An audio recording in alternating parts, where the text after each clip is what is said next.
Hello friends আজ আপনাদের দেখাবো কিভাবে এসএমএস সমস্যার সমাধান করা যায়।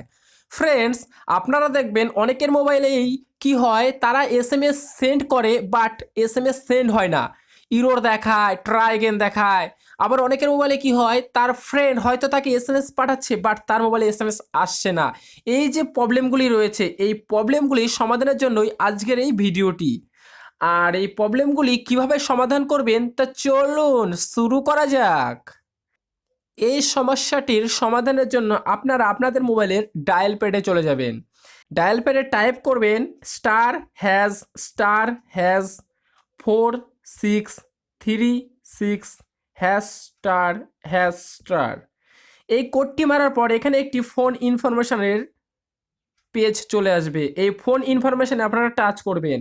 ফোন ইনফরমেশনে টাচ করবার পর নিচে স্লাইড করে নিচে নামাবেন। স্লাইড করে নিচে নামার পর একটি অপশন পেয়ে যাবেন SMSC। এখানে দেখতে পাচ্ছেন SMSC বলে একটি অপশন চলে এসছে। এই অপশনের সাইডে দেখবেন একটি টাইপ করার জায়গাও রয়েছে। এখানে কি করতে হবে, আপনার যে সিমের সমস্যা, সে যে কোনো সিম হোক, সেই সিমের সার্ভিস সেন্টার এসএমএস যে নাম্বারটি রয়েছে সেই নাম্বারটি কিন্তু এখানে আপনাকে টাইপ করতে হবে। এবার আপনি বলতে পারেন যে নাম্বারটি কোথায় পাবো। নাম্বারটি গুগলে অ্যাভেলেবেল। অল স্টেটের আলাদা আলাদা কোড রয়েছে। তো যে স্টেটে আপনি থাকেন সেই কোড নাম্বারটি কিন্তু আপনাকে এখানে টাইপ করতে হবে। তো এখানে আপনারা অবশ্যই আপনি যে সিম ইউজ করছেন সেই সিমের এসএমএস সার্ভিস সেন্টারের নাম্বারটি কিন্তু এখানে টাইপ করতে হবে। এখানে যে জায়গাটি রয়েছে এখানে কিন্তু আপনার সেই কোডটি কিন্তু আপনাকে এখানে টাইপ করতে হবে। টাইপ করার পর এই সাইডে দেখুন আপডেট বলে একটি অপশন পেয়ে যাবেন, আপডেট। এই আপডেটে আপনারা টাচ করবেন। আচ্ছা, আপডেটে টাচ করলে যদি না হয় একটু রিফ্রেশ করে নেবেন পেজটি। রিফ্রেশ করে আপডেট করবেন, 100% আপনার প্রবলেমটি কিন্তু সলভ হয়ে যাবে। দেখুন আমি জিওর অল স্টেটের কিন্তু এখানে কোডটি দেখিয়ে দিচ্ছি।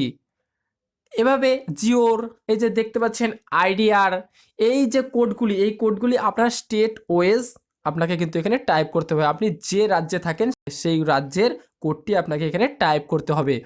কোডটি টাইপ করার পর আপডেট করলেই কিন্তু আপনার এসএমএস প্রবলেম সলভ হয়ে যাবে। আর এই কোডগুলি অবশ্যই আপনারা গুগলে পেয়ে যাবেন। ফ্রেন্ডস, এই কোডটি মেরে প্রত্যেক মোবাইলে কিন্তু ফোন ইনফরমেশনটি আসবে না। অনেক এমটিকে সিপিইউ যুক্ত মোবাইলগুলি এই কোডটিতে কিন্তু কাজ হয় না। তারা কি করবেন, প্লে স্টোর থেকে এমটিকে ইঞ্জিনিয়ারিং মোড অ্যাপসটি নামিয়ে এই কাজটি করতে পারবেন। ফ্রেন্ডস, ভিডিওটি যদি ভালো লেগে থাকে তবে অবশ্যই লাইক, কমেন্ট অ্যান্ড শেয়ার। আর এরকম নিত্য নতুন ভিডিও পেতে অবশ্যই চ্যানেলটিকে সাবস্ক্রাইব করে রাখতে হবে আর নোটিফিকেশন পেতে বেল আইকনে টাচ করতে হবে, কারণ এরকম নিত্য নতুন ভিডিও আমি দিতেই থাকবো। তো আজকের মতো এই পর্যন্তই। সবাই ভালো থাকবেন। টাটা।